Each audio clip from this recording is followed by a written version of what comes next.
Hello everyone, ಎಲ್ಲರೂ ಹೇಗಿದ್ದೀರಾ? ಎಲ್ಲರೂ ಆರಾಮಾಗಿದ್ದೀರಾ ಅಂತ ಅನ್ಕೋತೀನಿ. ಈ ವಿಡಿಯೋದಲ್ಲಿ ನಾನು ಜರ್ಮನಿಗೆ ಹೇಗೆ ಬಂದೆ, ಮತ್ತೆ ಇಲ್ಲಿ ಬಂದ್ಮೇಲೆ ನಾನು ಜಾಬ್ ಹೇಗೆ ತಗೊಂಡೆ, ಆ ಕಂಪ್ಲೀಟ್ ಜರ್ನಿ ಏನಿತ್ತು ಆ ಜರ್ನಿನ ನಿಮ್ಮ ಜೊತೆ ಶೇರ್ ಮಾಡೋಣ ಅಂತಿದ್ದೀನಿ. ಈ ಜರ್ನಿಯಿಂದ ಅಟ್ಲೀಸ್ಟ್ ನಿಮಗೆ ಓಕೆ, ನೀವು ಯಾವುದಾದ್ರು ಆಪ್ಷನ್ಸ್ ಇದೆ ಜರ್ಮನಿಗೆ ಬರಲಿಕ್ಕೆ. ನೀವು ಓದಕ್ಕೆ ಬರಬೇಕು ಅಂತಂದ್ರೆ ಏನೇನೆಲ್ಲ ಡಾಕ್ಯುಮೆಂಟ್ಸ್ ಬೇಕಿರುತ್ತೆ, ಎಲ್ಲ ನೀವು ಡೈರೆಕ್ಟಾಗಿ ಕೆಲಸ ಮಾಡಕ್ಕೆ ಬರಬೇಕು ಅಂತಂದ್ರೆ ಏನೇನೆಲ್ಲ ರಿಕ್ವೈರ್ಮೆಂಟ್ ಇರುತ್ತೆ, ಒಂದು ಓವರ್ ವ್ಯೂ ಕೊಡ್ತೀನಿ ನಾನು. ಮತ್ತೆ ಕಂಪ್ಲೀಟ್ ಆಗಿ ಮಾಸ್ಟರ್ಸ್ಗೆ ಬರಬೇಕು ಅಂತಂದ್ರೆ ಹೇಗೆ, ಮತ್ತೆ ವರ್ಕ್ ಮಾಡ್ಲಿಕ್ಕೆ ಬರಬೇಕು ಅಂದ್ರೆ ಹೇಗೆ ಅಂತ ಸಪ್ರೇಟ್ ವಿಡಿಯೋ ಮಾಡ್ತೀನಿ. ಸೊ ಈಗ ನನ್ನ ಜರ್ನಿ ಶುರು ಮಾಡಿದ್ರೆ, ನಾನು ಜರ್ಮನಿ ಬರ್ಲಿಕ್ಕಿಂತ ಮುಂಚೆ ಇನ್ಫೋಸಿಸ್ ಅಲ್ಲಿ ಕೆಲಸ ಮಾಡ್ತಾ ಇದ್ದೆ. ನಂಗೆ ಆಲ್ರೆಡಿ ವರ್ಕಿಂಗ್ ಎಕ್ಸ್ಪೀರಿಯನ್ಸ್ ಇತ್ತು. ಮತ್ತೆ ನಾನು ಜರ್ಮನಿಯಲ್ಲಿ 2 ತರ ಯೂನಿವರ್ಸಿಟೀಸ್ಗಳಿರುತ್ತೆ.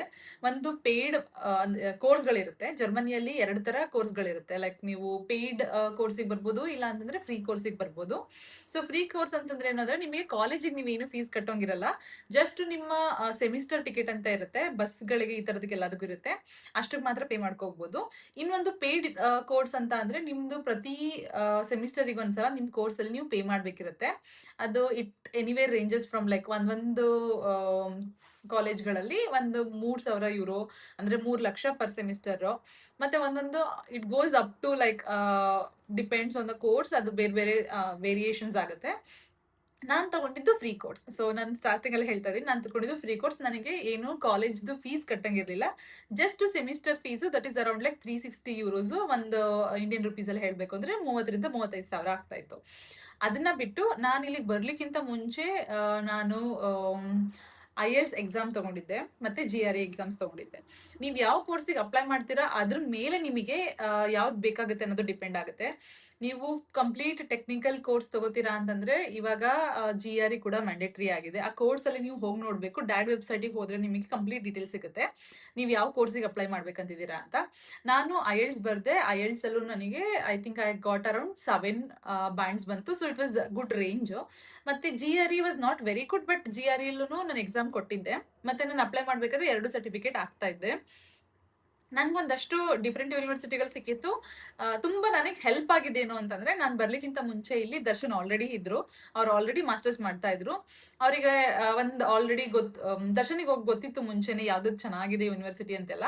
ಒಂದ್ 3-4 ಯೂನಿವರ್ಸಿಟಿ ನನಗೆ ಸಿಕ್ಕಿತ್ತು. ಯೂನಿವರ್ಸಿಟಿ ಅಪ್ಲೈ ಮಾಡ್ಬೇಕಾದ್ರೂ 2 ತರ ಇದೆ. ನನಗೆ ನೆನಪಿರಂಗೆ ಒಂದಷ್ಟು ನಾವು ಪೋಸ್ಟ್ ಕೂಡ ಮಾಡಬೇಕು. ಒಂದಷ್ಟು ಯೂನಿವರ್ಸಿಟಿಗೆ, ಒಂದಷ್ಟು ಯೂನಿವರ್ಸಿಟಿಗಳು ನೀವು ಆನ್ಲೈನ್ ಅಲ್ಲಿ ಅಪ್ಲೈ ಮಾಡ್ಬೋದು. ಅದೆಲ್ಲ ಇನ್ಫಾರ್ಮೇಶನ್ ನೀವು ಕೋರ್ಸ್ ಡೀಟೇಲ್ಸ್ಗೆ ಹೋಗಿ ಚೆಕ್ ಮಾಡಿದ್ರೆ ಗೊತ್ತಾಗುತ್ತೆ ನಿಮಗೆ. ನಂದು 2 ತರ ಅಪ್ಲೈ ಮಾಡಿದ್ವಿ ನಾವು. ಅದಕ್ಕೆ ಏನೇನೆಲ್ಲ ಡಾಕ್ಯುಮೆಂಟ್ಸ್ ಬೇಕು ಅಂತ ಮುಂದೆ ಹೋಗ್ತಾ ಹೇಳ್ತೀನಿ ನಾನು ನಿಮಗೆ. ನಾನು ಅಪ್ಲೈ ಮಾಡಿ ಐ ಥಿಂಕ್ ಅವ್ರು ಯಾವಾಗ ನಿಮಗೆ ರಿಸಲ್ಟ್ಸ್ ಬರುತ್ತೆ ಅಂತ ಕೂಡ ಹೇಳಿರ್ತಾರೆ. ಅಲ್ಲಿ ಡೆಡ್ಲೈನ್ ಡೇಟ್ ಕೂಡ, ಮತ್ತೆ ಯಾವಾಗ ಡಾಕ್ಯುಮೆಂಟ್ಸ್ ಸಬ್ಮಿಟ್ ಮಾಡಬೇಕು, ನಿಮಗೆ ಯಾವಾಗ ಇನ್ಫಾರ್ಮೇಶನ್ ಗೊತ್ತಾಗುತ್ತೆ ನಿಮಗೆ ಸೀಟ್ ಸಿಕ್ಕಿದೆಯಾ ಇಲ್ಲ ಅಂತ ಎಲ್ಲ ಗೊತ್ತಾಗುತ್ತೆ. ಸೊ ನನಗೆ ಒಂದು 3 ಯೂನಿವರ್ಸಿಟಿಯಲ್ಲಿ ಸಿಕ್ಕಿತ್ತು. 3 ಯೂನಿವರ್ಸಿಟಿಯಲ್ಲಿ ನಾವು RVTಯ ಹಾಕನ್ ಅದನ್ನ ಚೂಸ್ ಮಾಡಿದ್ವಿ. ಅದು mainly because it is a technical university and it is world wide famous ಇದೆ ಅದು. ಆ ಯೂನಿವರ್ಸಿಟಿಯಲ್ಲಿ ನಾವು ಮಾಸ್ಟರ್ಸ್ ಮಾಡಿದೀವಿ ಅಂತಂದ್ರೆ ಕ್ರೆಡಿಬಿಲಿಟಿ ಜಾಸ್ತಿ ಇದೆ. ಅದಕ್ಕೋಸ್ಕರ ಅಂತ ಹೇಳಿ ನಾನು RWTH ಹಾಕನ್ನ ಚೂಸ್ ಮಾಡಿದೆ. ಇಲ್ಲಿ ಬಂದಾಗ ನನಗೆ ನಾನು ಇಂಡಿಯಾದಲ್ಲಿ ಕೆಲಸ ಮಾಡ್ತಾ ಇದ್ದಿದ್ದು ಎಕ್ಸ್ಪೀರಿಯನ್ಸ್ ಇದ್ದಿದ್ರಿಂದ ಇಲ್ಲಿ ಬಂದ ತಕ್ಷಣ ನನಗೆ ಸ್ಟೂಡೆಂಟ್ ಜಾಬ್ ಸಿಕ್ತು. ನಾನು ಯಾವುದೇ ತರ ಔಟ್ ಜಾಬ್ಸ್ ಯಾವುದು ಮಾಡಲಿಲ್ಲ, ನಂಗೆ ಟೆಕ್ನಿಕಲೇ ಸಿಕ್ತು. ಸೊ ನಾನು ವರ್ಕಿಂಗ್ ಸ್ಟೂಡೆಂಟ್ ಶುರು ಮಾಡ್ಕೊಂಡೆ. ಇಲ್ಲಿಗೆ ಬರ್ಬೇಕಾದ್ರೆ ಇನ್ನೊಂದೇನಂದ್ರೆ, ನಮ್ದು ಏನ್ ಟಚ್ ಇರುತ್ತೆ ಇಲ್ಲಿ, ನಮ್ದು ರೆಂಟ್ ಆಗ್ಬೋದು ಅಥವಾ ಇಲ್ಲಿದು ಲೀವಿಂಗ್ ಎಕ್ಸ್ಪೆನ್ಸಸ್ ಏನಿರುತ್ತೆ ಅದಕ್ಕೋಸ್ಕರ ಅಂತ ಹೇಳಿ ನಾವು ಮಿನಿಮಮ್ ನಾನ್ ಬರ್ತಿರ್ಬೇಕಾದ್ರೆ ಅದು 10 ಲಕ್ಷ ಇತ್ತು. ಬ್ಲಾಕ್ಡ್ ಅಕೌಂಟ್ ಅಲ್ಲಿ ನಾವು ದುಡ್ಡನ್ನ ಇಟ್ಕೊಂಡ್ ಬರ್ಬೇಕು. ಸೊ ಇದು ಒಂದು ರಿಕ್ವೈರ್ಮೆಂಟ್ ಆಗುತ್ತೆ ನಿಮಗೆ. ಸ್ಟಾರ್ಟಿಂಗ್ ಅಲ್ಲಿ ನೀವು ಇಲ್ಲಿಗೆ ಬರೋಕ್ಕಿಂತ ಮುಂಚೆ ಬ್ಲಾಕ್ಡ್ ಅಕೌಂಟ್ ಅಲ್ಲಿ ಒಂದು 10 ಲಕ್ಷ ಇಡಬೇಕು. ಇವಾಗ ಅದು ಜಾಸ್ತಿ ಆಗಿದೆ, ಈಗ ಅದು 12 ಲಕ್ಷ ಆಗಿದೆ. ಅಂಡ್ ಅದ್ರ ಜೊತೆಗೆ ನಾ ಹೇಳ್ದಂಗೆನೆ ಇಲ್ಲಿ ಒಂದು ನಾವು ಇಂಡಿಯನ್ಸ್ಗೆ ಸ್ಪೆಸಿಫಿಕಲಿ ನಮ್ದು ಏನ್ ಗ್ರೇಡ್ಸ್ ಎಲ್ಲ ಇರುತ್ತೆ ಅದನ್ನ ವೆರಿಫೈ ಮಾಡಿಸ್ಕೊಳ್ಳಿಕ್ಕೆ ಅಂತ APS ಸರ್ಟಿಫಿಕೇಟ್ ಬೇಕು, ಅದನ್ನ ಮಾಡಿಸ್ಕೋಬೇಕು.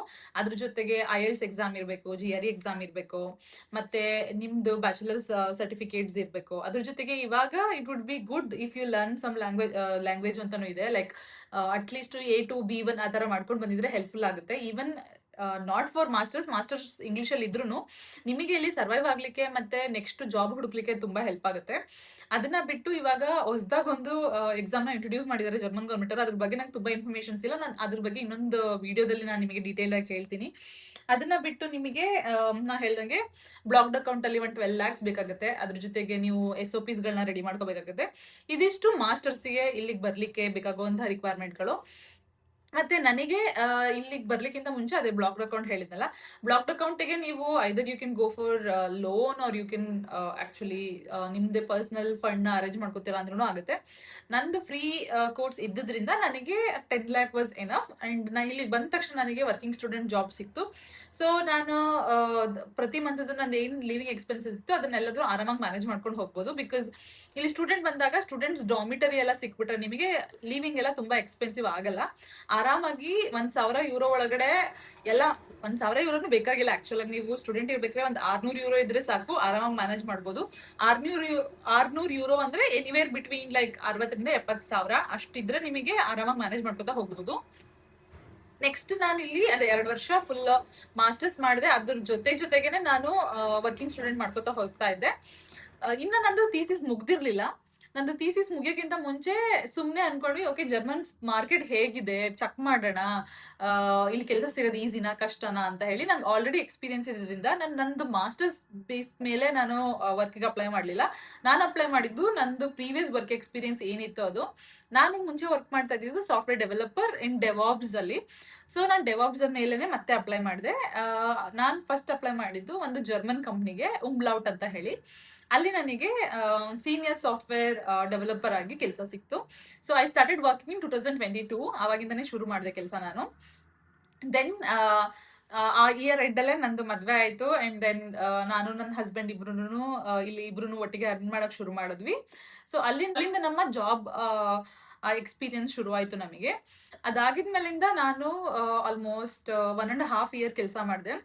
ನೆಕ್ಸ್ಟ್ 2024 ಎಂಡಲ್ಲಿ I went for maternity leave. And again 1 ವರ್ಷ ರಜೆ ತಗೊಂಡೆ ನಾನು. ಆ್ಯಕ್ಚುಲ್ ಆಗಿ ಇಲ್ಲಿ ಜರ್ಮನಿಯಲ್ಲಿ 1 ವರ್ಷ ಮೆಟರ್ನಿಟಿ ಲೀವ್ ಕೊಡ್ತಾರೆ. ಅದು 60% ಪೇಯ್ಡ್ ಇರುತ್ತೆ. It's not like first 3 months fully paid and then remaining 9 months it's going to be like 60% ಅದು ಪೇಯ್ಡ್ ಇರುತ್ತೆ. ಅದಾಗಿದ್ಮೇಲೆ then again I came back to work last year. ಇವಾಗ again I am working in my skill set mainly AI DevOps ಮತ್ತೆ ಈ ಒಂದು ಲೈನಲ್ಲಿ work ಮಾಡ್ತಾ ಇದ್ದೀನಿ. ಕರೆಂಟ್ ಜಾಬ್ ಮಾರ್ಕೆಟ್ ಬಗ್ಗೆ ಮಾತಾಡೋಣ ಅಂತಂದ್ರೆ, ಕೋವಿಡ್ ಆದ್ಮೇಲೆ ಆಕ್ಚುಲಿ ಸ್ವಲ್ಪ ರೈಸ್ ಆಗಿತ್ತು. ಮತ್ತೆ ಜರ್ಮನಿಯಲ್ಲಿ ಇವಾಗ ಜಾಬ್ ಓಪನಿಂಗ್ಸ್ಗಳು ಸ್ವಲ್ಪ ಸ್ಲೋ ಆಗಿದೆ. ಇಟ್ಸ್ ನಾಟ್ ಲೈಕ್ ಮುಂಚೆ ನಾವು ಬಂದಾಗ ತುಂಬಾ ಇರ್ತಾ ಇತ್ತು. ನಾನು ಸ್ಟೂಡೆಂಟ್ ಇದ್ದಾಗ ತುಂಬಾ ಆಕ್ಚುಲಿ ನೋಡ್ತಾ ಇದ್ವಿ ನಾವು ಓಪನಿಂಗ್ಸ್, ಬಟ್ ಇವಾಗ ಅಷ್ಟೊಂದು ಇಲ್ಲ. ಆಮೇಲೆ ಇನ್ನೊಂದು ಮೇಜರ್ ಪ್ರಾಬ್ಲಮ್ ಆಗಿರೋದು ಇವಾಗ ಅಂತಂದ್ರೆ, ಎಲ್ಲಾ ಕಡೆ ಜರ್ಮನ್ ಲ್ಯಾಂಗ್ವೇಜ್ ಕೇಳ್ತಾ ಇದ್ದಾರೆ. ಈವನ್ ನಾನು ವರ್ಕ್ ಮಾಡ್ತಾ ಇದ್ರು ನಂದು ಟೀಮ್ ಕಡೆಯಿಂದ they have a requirement I have to learn German ಅಂತ. ನಾನು ಇವಾಗ ಪ್ರೀ ವರ್ಕ್ ಅಂತ ಹೇಳಿ ಬೆಳಗ್ಗೆ ದಿನ ಕ್ಲಾಸ್ಗಳನ್ನ ತಗೋತಾ ಇದ್ದೀನಿ. ಅದೊಂದು ಯಾರಾದರೂ ಇಲ್ಲಿ ಬರಬೇಕು, ನಾನು ಕೆಲಸ ಮಾಡಬೇಕು ಅಂತಂದ್ರೆ ತುಂಬಾ ಯೋಚನೆ ಮಾಡ್ಬೇಕಿರೋದಂದ್ರೆ, ನೀವು ಜರ್ಮನ್ನ ಕಲ್ತ್ಕೊಂಡು ಬರಲೇಬೇಕು. ಬಿಕಾಸ್ ನಾವು ಇಲ್ಲಿ ಬಂದು ಆಲ್ರೆಡಿ ನಾವು ಕೆಲಸ ಮಾಡ್ತಾ ಇದ್ರು ನಮಗೆ ಕೇಳ್ತಾ ಇದ್ದಾರೆ ಜರ್ಮನ್ ಕಲಿಬೇಕಂದ್ರೆ, ನೀವು ಇಲ್ಲಿಯವ್ರ ಜೊತೆ ಕಾಂಪೀಟ್ ಮಾಡಬೇಕು ಅಂತಂದ್ರೆ ಜರ್ಮನ್ ಬೇಕೇ ಬೇಕು. ಮತ್ತೆ ನನ್ನ ಪರ್ಸನಲ್ ಎಕ್ಸ್ಪೀರಿಯನ್ಸ್ ಏನಂತಂದ್ರೆ, ಇಲ್ಲಿ ನೀವು ಟೆಕ್ನಿಕಲಿ ಎಷ್ಟೇ ಸ್ಟ್ರಾಂಗ್ ಇದ್ದೋ ನಿಮಗೆ ನಿಮ್ದು ಸ್ಕಿಲ್ ಸೆಟ್ನ ತೋರಿಸೋ ಥರ ಪ್ರಾಜೆಕ್ಟ್ ಸಿಗ್ತಾ ಇಲ್ಲ. ಮತ್ತೆ ನಿಮ್ದು ಟೀಮ್ ಕಂಪ್ಲೀಟ್ಲಿ ಜರ್ಮನ್ ಇದೆ, ನೀವು ಜರ್ಮನ್ ಮಾತಾಡ್ತಿಲ್ಲ ಅಂತಂದ್ರೆ ನೀವು ಗ್ರೋತ್ ಆಗೋದು ಸ್ವಲ್ಪ ಕಷ್ಟ. ನನ್ನ ವಿಷಯದಲ್ಲೂ ನಾನು ಅದೇ ಹೇಳ್ಬೋದು. ನಂಗೆ ಟೆಕ್ನಿಕಲ್ ಆಗಿ ಏನೂ ಕಂಪ್ಲೇಂಟ್ಸ್ ಬಂದಿಲ್ಲ ಇದುವರೆಗೂ. ಬಟ್ ನಾನು ಗ್ರೋತ್ ವೈಸಲ್ಲಿ ಹೇಳಬೇಕು ಅಂತಂದ್ರೆ it is getting difficult because of the German language. ಇವಾಗ ಅದು ಕಲಿತು ನಾನು ಟೀಮಲ್ಲಿ ಎಷ್ಟು ಬೇಗ ನಾನು ಇಂಟಿಗ್ರೇಟ್ ಆಗಿ ನಾನು ಕೋಆಪರೇಟ್ ಮಾಡಿ ಎಲ್ಲರ ಜೊತೆಗೂ ಮಾಡ್ಕೊಂಡು ಹೋಗ್ತೀನಿ, ಮತ್ತೆ ಜರ್ಮನ್ ಪ್ರಾಜೆಕ್ಟ್ಸಿಗೆ ಎಷ್ಟು ಮಾಡ್ತೀನಿ ನಾನು, ಅಷ್ಟು ಬೇಗ ಗ್ರೋತ್ ಆಗ್ಬೋದು. So that is also one of the most important, the most important actually. ಜರ್ಮನ್ನ ಕಲೀಲೇಬೇಕು ನಾವು ಇಲ್ಲಿ ಕೆಲಸ ಮಾಡಕ್ ಬರ್ತೀವಿ ಅಂತ ಅಂದ್ರೆ. ಆ್ಯಂಡ್ ಟಾಕಿಂಗ್ ಅಬೌಟ್ ಸ್ಯಾಲ್ರಿ ಇಲ್ಲಿ ಹೇಗಿರುತ್ತೆ, ಮತ್ತೆ ಅಂದ್ರೆ ಇಷ್ಟು ವರ್ಷ ಎಕ್ಸ್ಪೀರಿಯನ್ಸ್ ಇದ್ರೆ ಎಷ್ಟು ಏನು ಅದೆಲ್ಲ ಅದನ್ನು ಡೀಟೇಲ್ ಆಗಿ ಇನ್ನೊಂದ್ರಲ್ಲಿ ಮಾತಾಡೋಣ. And also it depends on ನಾವು ಯಾವುದು ಸಿಟಿಯಲ್ಲಿ ಇರ್ತೀವಿ ಅದ್ರ ಮೇಲೆ ಡಿಪೆಂಡ್ ಆಗುತ್ತೆ. ನೀವು ತುಂಬಾ ಲೈಕ್ ದೊಡ್ಡ ಸಿಟಿಯಲ್ಲಿ ಇದ್ದೀರಾ ಅಂದ್ರೆ ಅಫ್ಕೋರ್ಸ್ ಎಕ್ಸ್ಪೆನ್ಸಸ್ಸು ಜಾಸ್ತಿ ಇರುತ್ತೆ ಆ್ಯಂಡ್ ಸ್ಯಾಲ್ರಿನೂ ಜಾಸ್ತಿ ಸಿಗುತ್ತೆ. ಅದೇ ಥರ ನೀವು ತುಂಬಾ ಏನಾದ್ರೂ ಚಿಕ್ಕ ಊರಲ್ಲಿ ಯಾವ್ದ್ರೂ ಇರ್ತೀರಾ ಅಂತಂದ್ರೆ ಮತ್ತೆ ಅದು ಸ್ಟೇಟ್ ಮೇಲೂ ಡಿಪೆಂಡ್ ಆಗುತ್ತೆ. ತುಂಬಾ ಜರ್ಮನ್ ಲಾಸ್ಗಳಿದೆ, ಅದ್ರ ಮೇಲೂ ಡಿಪೆಂಡೆಂಟ್ ಆಗುತ್ತೆ, ಕಂಪ್ನಿಗಳ ಮೇಲೆ ಡಿಪೆಂಡೆಂಟ್ ಆಗುತ್ತೆ. ಇದೆಲ್ಲದು ಡೀಟೇಲ್ ಆಗಿ ಇನ್ನೊಂದು ವ್ಲಾಗಲ್ಲಿ ಮಾತಾಡೋಣ. ನನಗೆ ಯಾವ ರೇಂಜ್ ಸ್ಯಾಲ್ರಿ ಬರ್ತಾ ಇದೆ ಅಥವಾ ನಾವು ಎಷ್ಟು ಸೇವ್ ಮಾಡಕ್ ಆಗ್ತಾ ಇದೆ, ಅದೆಲ್ಲ ಅದನ್ನು ಮಾತಾಡೋಣ ಇನ್ನೊಂದು ವಿಡಿಯೋದಲ್ಲಿ. This was my experience coming to Germany, doing my masters and full-time job. I would not say it is difficult or it is impossible to come now ಅಂತ. It is possible and it's not easy. ಅದೇ ಹೇಳ್ತೀನಿ, it's not impossible but it's not also easy. ಯಾಕಂದ್ರೆ German ಈಗ job openings ಕಮ್ಮಿ ಆಗಿದೆ, ಜೊತೆಗೆ ಲ್ಯಾಂಗ್ವೇಜ್ದು requirement ಜಾಸ್ತಿ ಆಗಿದೆ. ಇನ್ನೊಂದೇನಪ್ಪಾ ಅಂತಂದ್ರೆ, ದೇರ್ ಆರ್ ಮಲ್ಟಿಪಲ್ ವೇಸ್ ನೀವು ಜರ್ಮನಿಗೆ ಬರ್ಲಿಕ್ಕೆ. ನೀವು ಸ್ಟೂಡೆಂಟ್ ಆಗಿ ನಂತರನೇ ಬಂದು ಮಾಸ್ಟರ್ಸ್ ಮಾಡಿ ಆಮೇಲಿಂದ ಕೆಲಸ ಮಾಡಬೇಕು, ಇಲ್ಲ ಆ ಥರನೂ ಇಲ್ಲ. ನೀವು ಇಲ್ಲ ಡೈರೆಕ್ಟ್ ಆಗಿ ಜಾಬಿಗೆ ಬೇಕಾದ್ರೂ ಬರ್ಬೋದು, ಅದು ಒಂದು ಆಪ್ಷನ್ಸ್ ಇದೆ. ನಿಮ್ದು ಕಂಪ್ನಿಯಿಂದ ಏನಾದ್ರೂ if you are having an internal transfer ಅದರ ಆಪ್ಷನ್ಸ್ ಏನಾದರೂ ಸಿಕ್ಕಿದ್ರೆ ನಿಮ್ಮ ಕಂಪ್ನಿ ಜರ್ಮನಿಯಲ್ಲಿ ಇದೆ ಅಂತಂದ್ರೆ that could be a great option. ನಂದೊಬ್ರು ಮ್ಯಾನೇಜರ್ ಆಕ್ಚುಲಿ ಅದೇ ತರ ಬಂದಿದ್ದಾರೆ. ಅವರು ಇಂಡಿಯನ್ ಆಕ್ಸೆಂಚರ್ ಅಲ್ಲಿ ಇದ್ದಿದ್ದು, ಇವಾಗ she works in Germany Accenture. So ಅದೊಂದು ಅಡ್ವಾಂಟೇಜ್ ಇದೆ. ಅದನ್ನ ಬಿಟ್ಟು there is of course you can come here and do your masters and then ಇಲ್ಲಿದು ಮಾಸ್ಟರ್ಸ್ ಆದ್ಮೇಲಿಂದ ಯು ಕ್ಯಾನ್ ಅಪ್ಲೈ. ಬಟ್ ನಾನು ಹೇಳ್ತಾ ಇದ್ದೀನಿ, ಇಟ್ ಈಸ್ ನಾಟ್ ಈಸಿ. ಎಷ್ಟೊಂದು ಜನ ಇಲ್ಲಿ ಮಾಸ್ಟರ್ಸ್ ಮಾಡಿ ಅವ್ರಿಗೆ ಬೇಕಿದ್ದಂತಹ ಕೆಲಸ ಸಿಗದೆ ವಾಪಸ್ ಹೋಗಿರೋರು ಇದ್ದಾರೆ. ಸೊ ಅದನ್ನ ಬಿಟ್ರೆ if you are somebody who relocated with your partner, ನಿಮ್ಮ ಪಾರ್ಟ್ನರಿಗೆ ಆಲ್ರೆಡಿ ಇಲ್ಲಿ ಏನಾದ್ರು ಜಾಬ್ ಇತ್ತು ಅಂದ್ರೆ ಅವ್ರ ಜೊತೆ ರೀಲೊಕೇಟ್ ಮಾಡ್ಬೇಕು ಅಂತ ಯೋಚನೆ ಮಾಡ್ತಾ ಇದ್ದೀರಾ ಅಂತಂದ್ರೆ ಡಿಪೆಂಡೆಂಟ್ ವೀಸಾದಲ್ಲಿ ಬಂದ್ರೆ ಅದೊಂದು ಆಪ್ಷನ್ಸ್ ಇರುತ್ತೆ.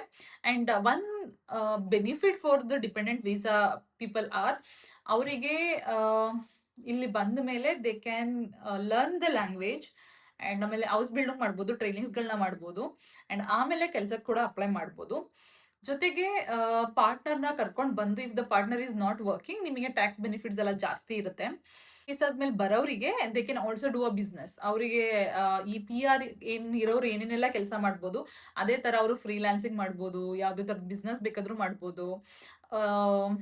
there is multiple opportunities. Of course it comes with a cost of like learning the language. So language ನ ಕಲಿಬೇಕು, ಆಮೇಲೆ ಎಲ್ಲ ಮಾಡ್ಲಿಕ್ಕೆ ಆಗೋದು. ಐ ಹೋಪ್ ಈ ವಿಡಿಯೋದಿಂದ ನಿಮಗೆ ಒಂದಷ್ಟು ಇನ್ಸೈಟ್ ಸಿಕ್ತು. It is not very detailed about anything, it is just my experience and ನಮ್ದು ಹೇಗಾಯಿತು ಅಂತ ಹೇಳಿ.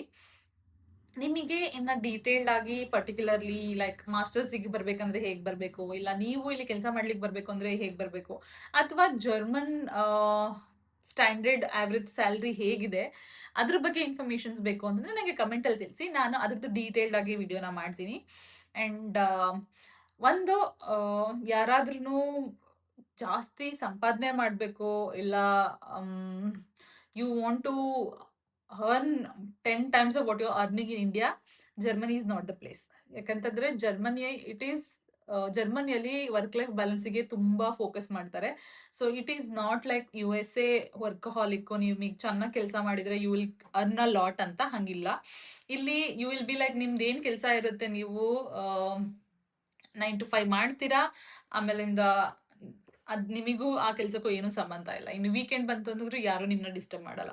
So if you are thinking about earning a lot and like okay ನಾನು ಒಂದಷ್ಟು ವರ್ಷ ವರ್ಕ್ ಮಾಡ್ಬಿಡ್ಬೇಕು, ಆಮೇಲಿಂದ I want to go back to India ಹಂಗೆಲ್ಲ ಇದೆ ಅಂತಂದ್ರೆ Germany may not be the place. Because ಇಲ್ಲಿ ಬಂದ್ಮೇಲಿಂದ ಒಂಥರ we get comfortable with work life balance and everything and we do not want to work a lot. ಅದಂತೂ ಆಗೇ ಆಗುತ್ತೆ in a long run. So ಇಷ್ಟು ಹೇಳಿ ನಾನು ಈ ವಿಡಿಯೋನ ಇವತ್ತಿಗೆ ಮುಗಿಸ್ತೀನಿ. ನಾನು ನಿಮಗೆ ನೆಕ್ಸ್ಟ್ ವಿಡಿಯೋದಲ್ಲಿ ಸಿಗ್ತೀನಿ. Thank you so much for watching. And ನಿಮಗೆ ವಿಡಿಯೋ ಇಷ್ಟ ಆಯಿತು ಅಂತಂದ್ರೆ ವಿಡಿಯೋನ ಲೈಕ್ ಮಾಡಿ ಅಂಡ್ ಏನನ್ನಿಸ್ತು ಅಂತ ಕಮೆಂಟ್ ಸೆಕ್ಷನ್ ಹೇಳಿ. Thank you so much for watching. Bye.